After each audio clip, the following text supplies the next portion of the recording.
My dear friends, आज जो है घटना चक्र का चौथा सीरीज लेकर आया हूँ। और चौथा सीरीज में जो है इससे पहले जो है 3 गो सीरीज कंप्लीट हो चुका है, यानी 3 सीरीज कंप्लीट हो चुका है। तो आज हम लोग जो है नया जो है सीरीज लेकर आएंगे, जिसमें तुगलक वंश के बारे में। इससे पहले खिलजी वंश और गुलाम वंश और मुस्लिमों का आक्रमण ये कंप्लीट हो चुका है। तो आज जो है हम लोग बात करेंगे, पहले नोट्स वाइज में जैसे करते थे सीरीज टाइप से, तो आज हम लोग तुगलक वंश के बारे में करेंगे। और उसके बाद जो है आगे तो क्वेश्चन सीरीज करेंगे। तो सबसे पहले जो है नोट्स का जो है हम लोग जो एनालिसिस करते हैं वो पहले कर लेते हैं, तो उसके बाद जो है करेंगे। तो ये आपको जो है तुगलक वंश, और उसके बाद जो है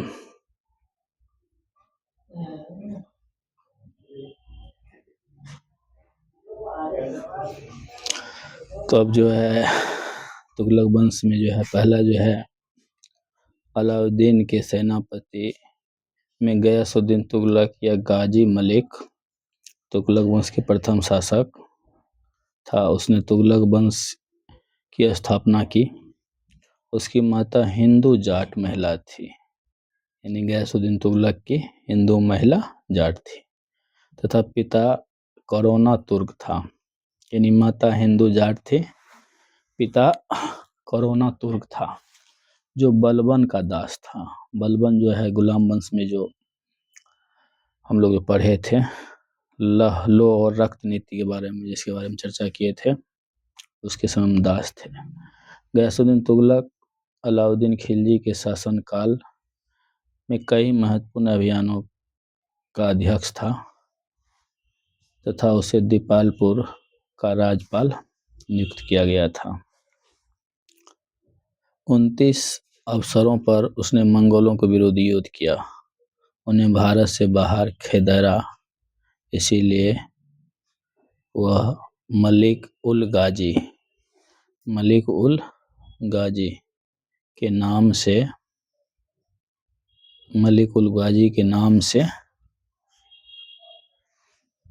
से प्रसिद्ध हुआ था। खुसरो शाह को समाप्त करके उसने दिल्ली के सिंहासन पर अधिकार कर लिया, तथा 8 सितंबर 1320 ईस्वी को सुल्तान बना। यानी ऐसे जान लीजिए, जो 1206 से लेके 1290 तक जो है 1206 से लेके 1290 तक जो है ये गुलाम वंश रहा था। 1290 से लेके 1320 तक खिलजी, और 1320 से जो है 1414 तक तुगलक वंश। नाम गाजी बेग तुगलक या गाजी तुगलक भी था। इसी कारण इतिहास में उसके उत्तराधिकारियों को भी तुगलक पुकारा जाने लगा। उसका वंश तुगलक वंश कहलाया।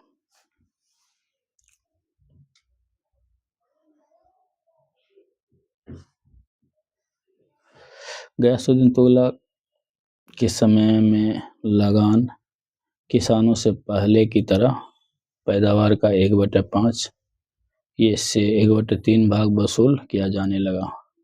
आवश्यकता अनुसार अकाल की स्थिति में भूमि कर को माफ किया गया।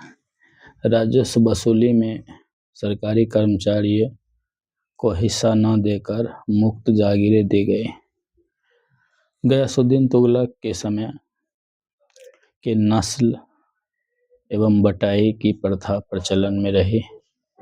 अलाउद्दीन के समय कठोर दंड व्यवस्था समाप्त कर दी गई, परंतु कर न देने वाले, सरकारी धन की बेईमानी करने वाले चोरों को कठोर दंड दिए गए, यानी कठोर दंड दिए गए।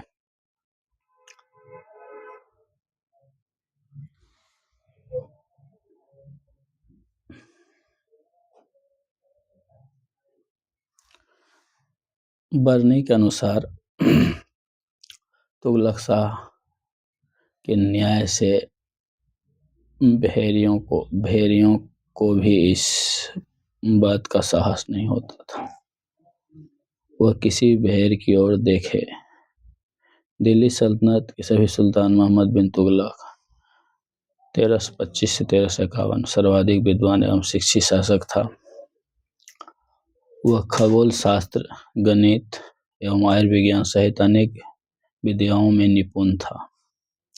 मोहम्मद बिन तुगलक कृषि की उन्नति के लिए एक नए विभाग दीवान ए अमीर या कोही की स्थापना की। बड़ी इम्पोर्टेंट है। दीवान ए अमीर या कोही की स्थापना की।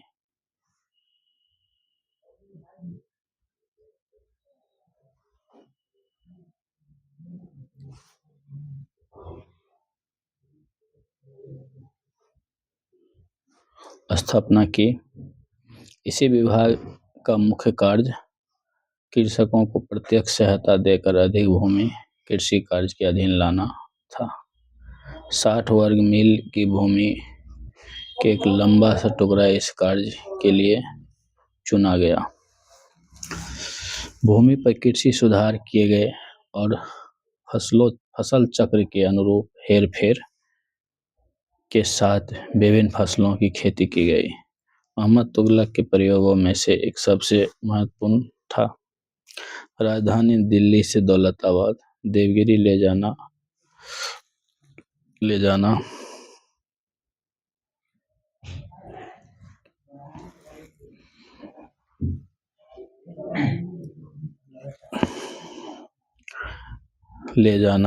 इब्न बतूता के अनुसार सुल्तान को दिल्ली का नागरिक असमनपूर्ण पत्र लिखते थे, इसीलिए उन्हें दंड देने के लिए उसने देवगिरी को राजधानी बनाने का निर्णय लिया।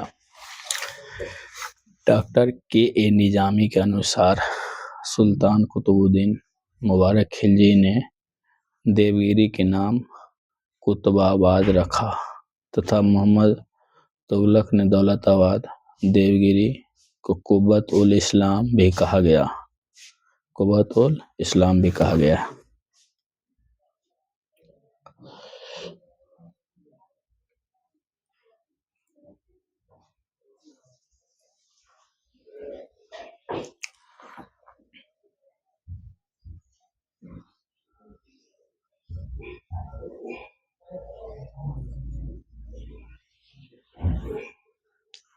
मोहम्मद बिन तुगलक ने अपने सिक्के पर अल सुल्तान जिल्ली अल्लाह सुल्तान ईश्वर की छाया है, ईश्वर सुल्तान का समर्थक आदि वाक्य अंकित करवाया।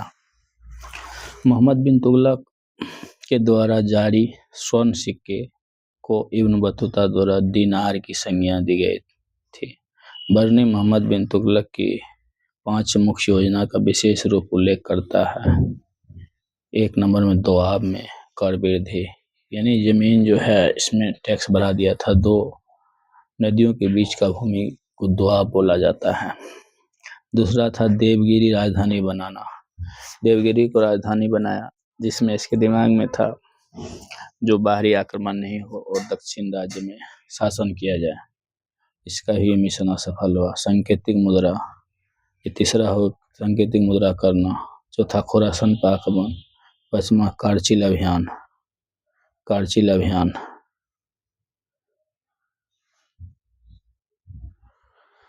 खुरासन आक्रमण और कारचिल अभियान। 5वां इब्न बतूता 1333 से 47 मोरक्को के मूल अफ्रीकी यात्री था। यह मोहम्मद बिन तुगलक के कार्यकाल में 1325 से 51 में भारत आया और मोहम्मद बिन तुगलक ने इसे दिल्ली की काजी नियुक्त किया था। यह अधिकारी होता था, इसको काजी नियुक्त किए थे। बाद में 1342 ईस्वी में उसे सुल्तान का राजदूत बनाकर चीन भेजा। इब्न बतूता ने किताब उल रेहला नामक अपनी पुस्तक में अपनी यात्रा का विवरण प्रस्तुत किया। सुल्तान काल में डाक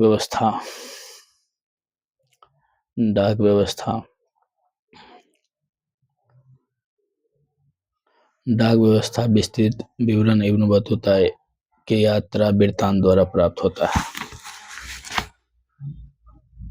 सुल्तान दिल्ली के सुल्तानों में मोहम्मद बिन तुगलक प्रथम सुल्तान था जो हिंदुओं के त्योहार मुख्यतः होली में भाग लेता था।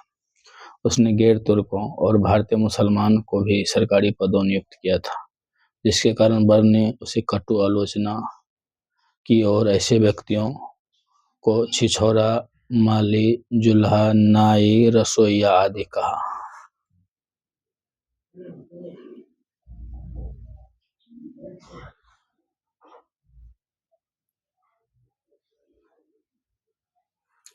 बीस मार्च 1351 ईस्वी मोहम्मद बिन तुगलक की मृत्यु हो गई। उसके निधन बदायूनी ने लिखा है, सुल्तान और उसकी प्रजा से और प्रजा को अपने सुल्तान से मुक्ति मिल गई। फिरोज शाह तुगलक के समान लोगों की भलाई के लिए कुछ उपकार कार्य किए। नियुक्ति के लिए दफ्तर, रोजगार दफ्तर खोलकर तथा प्रत्येक मनुष्य गुण एवं योग्यता पूरी जांच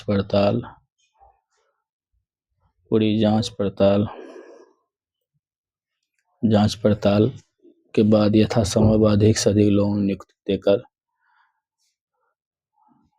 नियुक्ति देकर उसने बेरोजगारी की समस्या को हल करने का प्रयास किया।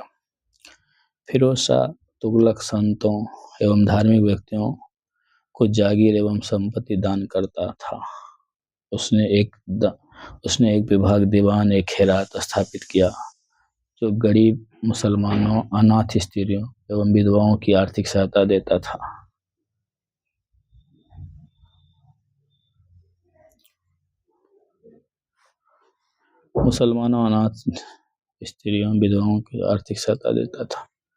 निर्धन मुसलमानों लड़कियां की विवाह व्यवस्था करता था।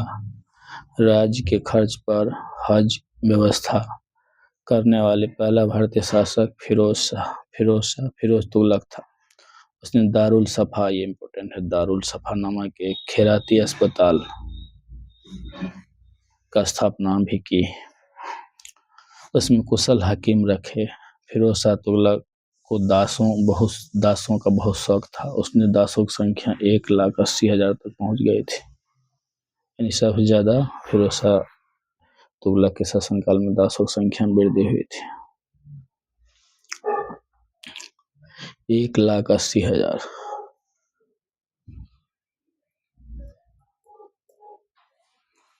उनकी देखभाल के लिए विभाग दीवान ने बंदगान गठन किया।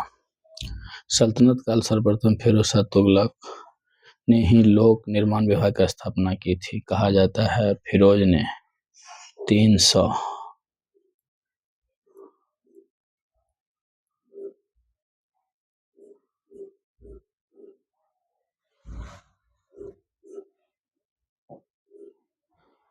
390 नगरों का निर्माण करवाया। उसके द्वारा बसाए गए नगरों फतेहाबाद, हिसार, फिरोजपुर, जैनपुर, फिरोजाबाद प्रमुख थे।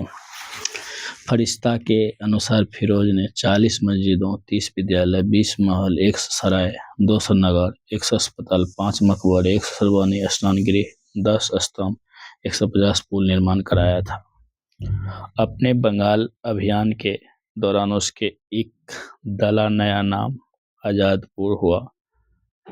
पांडुआ का नया नाम फिरोजाबाद रखा।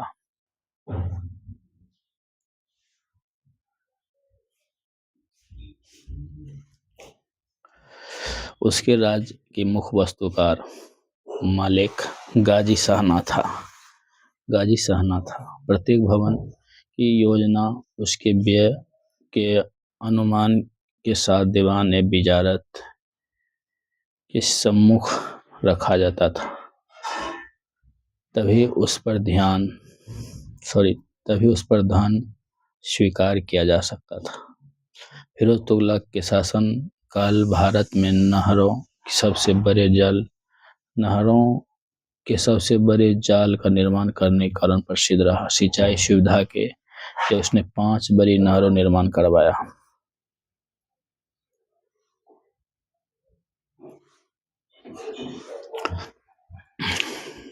प्रथम नहर 150 मील लंबी जो यमुना नदी का पानी हिसार तक ले जाती थी। दूसरा 96 मील लंबी जो सतलज से घाघरा तक जाती, तीसरा सिरमौर की पहाड़ियों से निकलकर हांसी तक जाती थी, चौथी घाघरा से फिरोजाबाद तक, पांचवी यमुना नदी से फिरोजाबाद तक। ये पांचों नहर का निर्माण करवाए थे।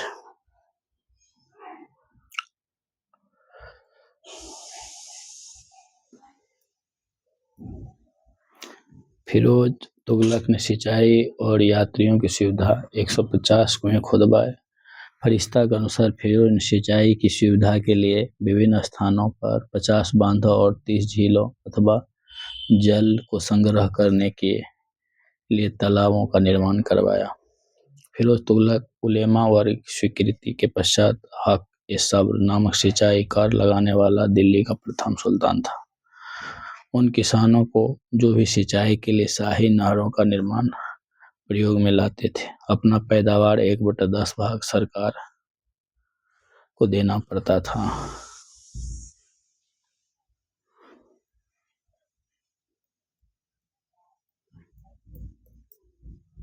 सरकार को देना पड़ता था। फिरोज तुगलक द्वारा ब्राह्मणों पर भी जजिया लगाया गया था। उल्लेखनीय है कि उस समय ब्राह्मण इस कर मुक्त रखे गए थे। फिरोज शाह तुगलक बागवानी अभिरुचि कारण दिल्ली के निकट 1200 नए फलों के बाग लगाया। उसने अपने बाग में फलों की गुणवत्ता सुधारने के उपाय भी किए थे।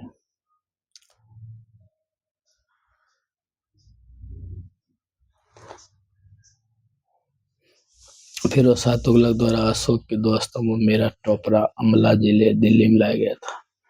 टोपरा वाले स्तंभ महल तथा फिरोजाबाद मस्जिद के निकट पुनः स्थापित कराया गया था।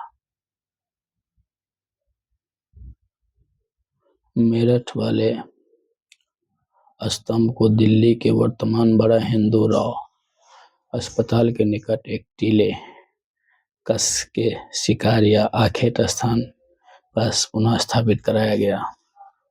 दिल्ली के सुल्तान फिरोज तुगलक ने इस उद्देश्य से एक अनुवाद विभाग की स्थापना की थी। उससे हिंदू एवं मुस्लिम दोनों संप्रदाय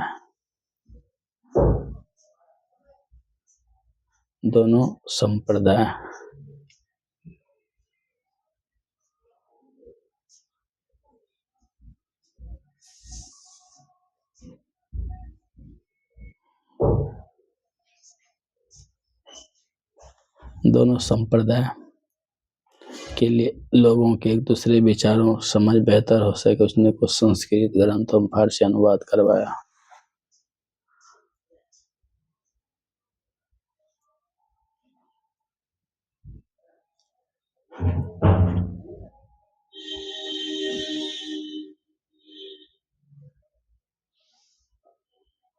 नसरुद्दीन मोहम्मद 1394-1412 तक तुगलक वंश का अंतिम शासक था।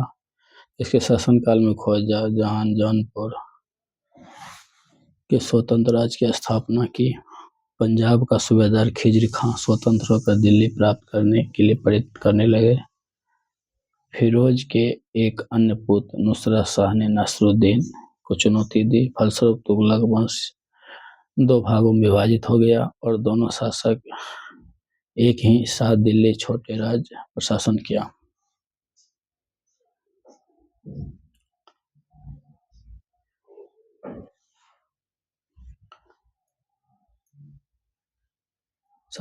नसरुद्दीन दिल्ली में रहा और नुसरत शाह फिरोजाबाद में। नसरुद्दीन मोहम्मद के शासनकाल में मध्य एशिया महान मंगोल सेनानायक तैमूर ने भारत का आक्रमण 1398 में किया। यह कथन इसी शासक के लिए प्रचलित था। शहंशाह सुल्तान दिल्ली के पालम तक फैली हुई है। तैमूर के आक्रमण 1398 दिल्ली सल्तनत एवं सुल्तान वंश दोनों को ही नष्ट कर दिया।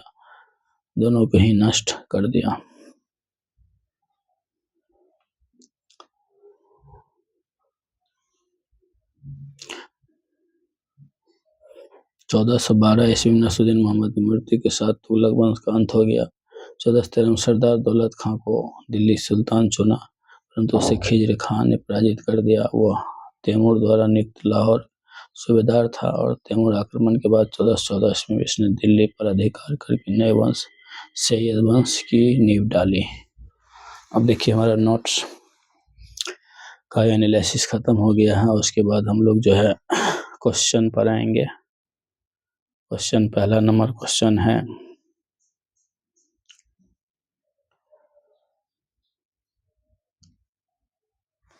पहला नंबर क्वेश्चन है अलाउद्दीन खिलजी के निम्न सेनाध्यक्षों में से कौन सा तुगलक वंश का प्रथम सुल्तान था?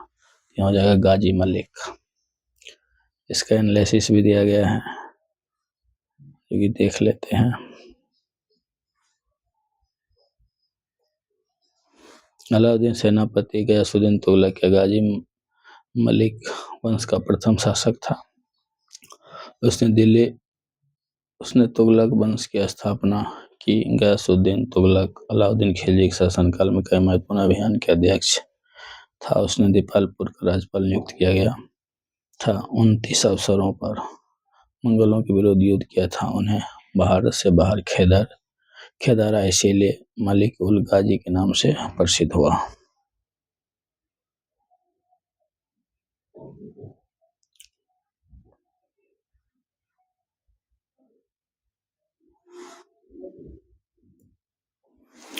खुसरो शाह को समाप्त करके उसने दिल्ली के सिंहासन पर अधिकार कर लिया। 8 सितंबर 1320 ईस्वी को सुल्तान बना। इसका नाम गाजी बेग या तुगलक या गाजी तुगलक भी था। इसी कारण इतिहास में इसे उत्तराधिकारियों को भी तुगलक पुकारा जाने लगा और उसका वंश तुगलक वंश कहलाया। नेक्स्ट दूसरा नंबर क्वेश्चन,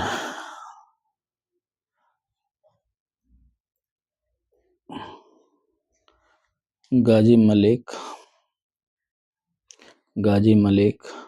किस वंश के संस्थापक था? तुगलक वंश का।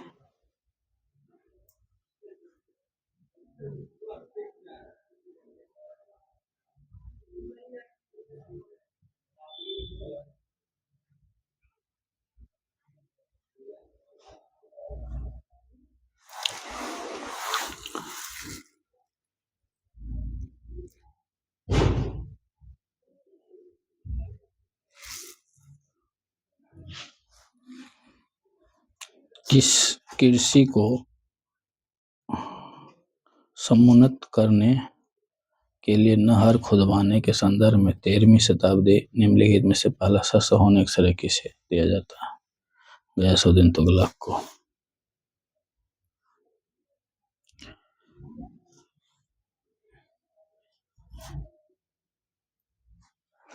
तुगलक वंश की स्थापना गयासुद्दीन तुगलक ने की थी। गयासुद्दीन तुगलक कृषकों की स्थिति सुधार के लिए प्रयास किया। उसने मुकदम था खोतों को उनके पुराने अधिकार लौटा दिए।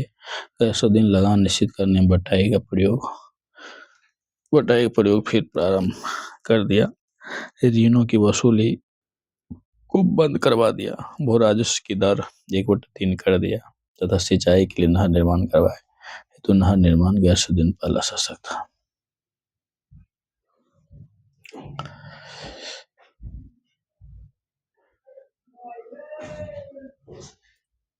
चौथा नंबर क्वेश्चन, किस वंश के सुल्तान ने सबसे अधिक समय तक राज किया? तुगलक वंश।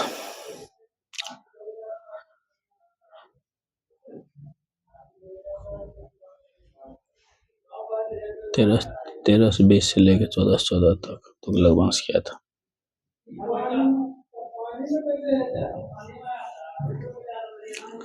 गुलाम वंश सुल्तान 1290 तक, खिलजी वंश 1290 से 1320 तक शासन किया। लोधी वंश 1451 से 1526 तक और 1320 से 1412 तक शासन किया। यानी सबसे ज्यादा तुगलक वंश ने किया। दिल्ली के किस सुल्तान ने सर्वाधिक विद्वान शासक, खगोल शास्त्र एवं गणित विज्ञान सहित अनेक विद्याओं से माहिर था? मोहम्मद बिन तुगलक, जिसको बोलते हैं MBT।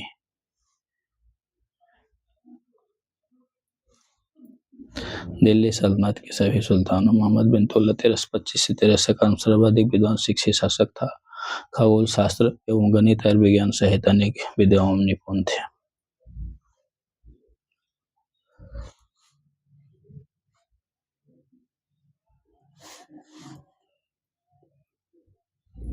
छठा नंबर क्वेश्चन है, अमीर ओकोही नया विवाह का किस सुल्तान दौरा किया गया था?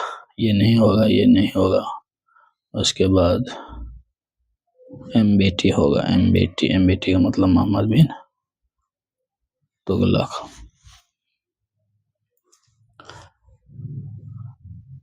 मोहम्मद बिन तुगलक कृषि उन्नत विभाग के दीवान अमीर कोई की स्थापना की। इस विभाग का मुख्य कार्य कृषकों की प्रत्यक्ष सहायता देकर अधिक भूमि कृषि कार्य के अधीन लाना। 60 वर्गों मील भूमि एक लंबा टुकड़ा इस कार्य चुना गया। भूमि कृषि सुधार फसल चक्र के अनुरूप एक साथ विभिन्न फसलों की खेती की गई। 7वां नंबर क्वेश्चन, दिल्ली के किस सुल्तान ने एक पृथक कृषि विभाग की स्थापना की एवं फसल चक्र की योजना बनाई? मोहम्मद बिन तुगलक। किसने बनाए थे? मोहम्मद बिन तुगलक। 8वां नंबर क्वेश्चन, दीवान ए कोही।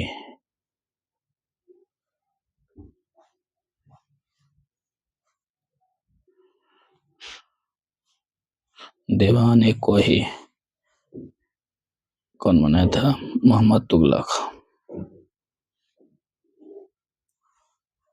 9वां नंबर क्वेश्चन, मोहम्मद बिन तुगलक अपनी राजधानी दिल्ली से कहाँ लाया गया था? दौलताबाद। दिल्ली से कहाँ? दौलताबाद। मोहम्मद बिन तुगलक के प्रयोग में सबसे महत्वपूर्ण राजधानी दिल्ली से दौलताबाद देवगिरी ले जाना। मोहम्मद बिन तुगलक की राजधानी परिवर्तन विभिन्न कारणों से बताए गए।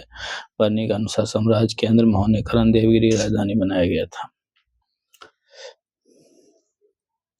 क्वेश्चन नंबर 10th, दिल्ली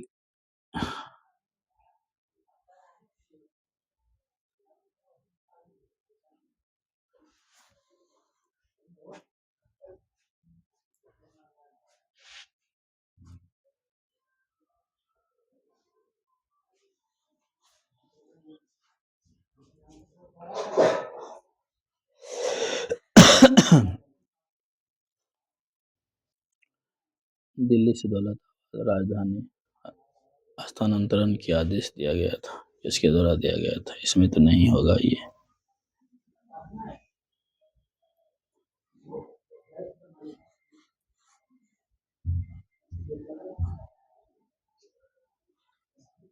सुल्तान मोहम्मद बिन तुगलक हो जाएगा।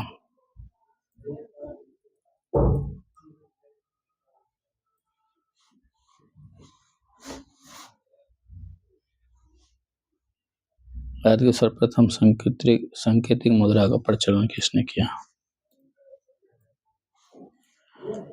मोहम्मद बिन तुगलक। मोहम्मद बिन तुगलक।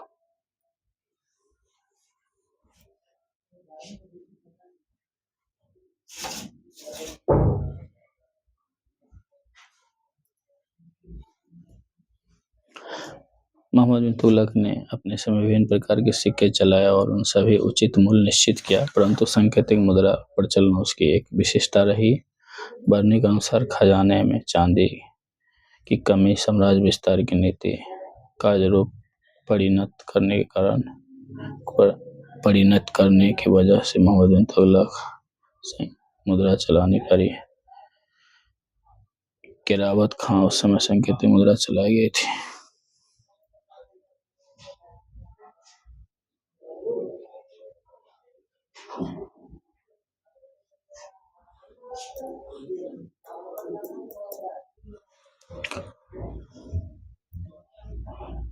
चलाई गई थी। समय सांकेतिक मुद्रा को सफलतापूर्वक किया गया तथा संभवतः नवीन अन्वेषण की प्रयोग करने के लिए मोहम्मद बिन तुगलक उन देशों की प्रेरणा प्राप्त की। आधुनिक इतिहासकार की यह भी कहना उस समय संपूर्ण विश्व में चांदी की कमी हो गई थी तथा और भारत में बहुत ही कमी थी, इसी कारण सांकेतिक मुद्रा चलाई गई थी।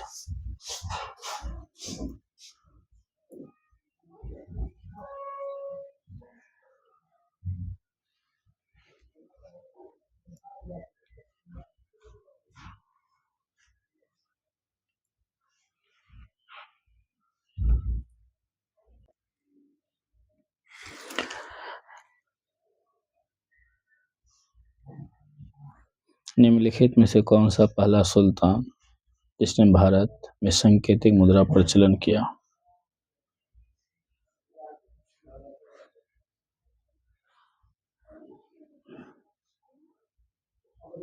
मोहम्मद बिन तुगलक। इसका एनालिसिस भी देख लेते हैं।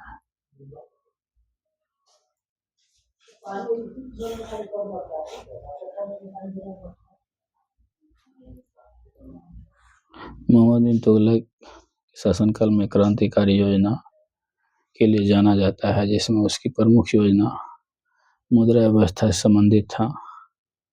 सुल्तान ने तांबे तथा इसे एक मिश्रित कांसे के सिक्के जारी किए, जिनका मूल्य तत्कालीन जारी चांदी के सिक्के के बराबर था, जिसे सांकेतिक मुद्रा कहा गया। ऐसा प्रयोग करने वाला मोहम्मद बिन तुगलक भारत का पहला सुल्तान था। यह योजना बाजार अव्यवस्था उत्पन्न के कारण सफल रही।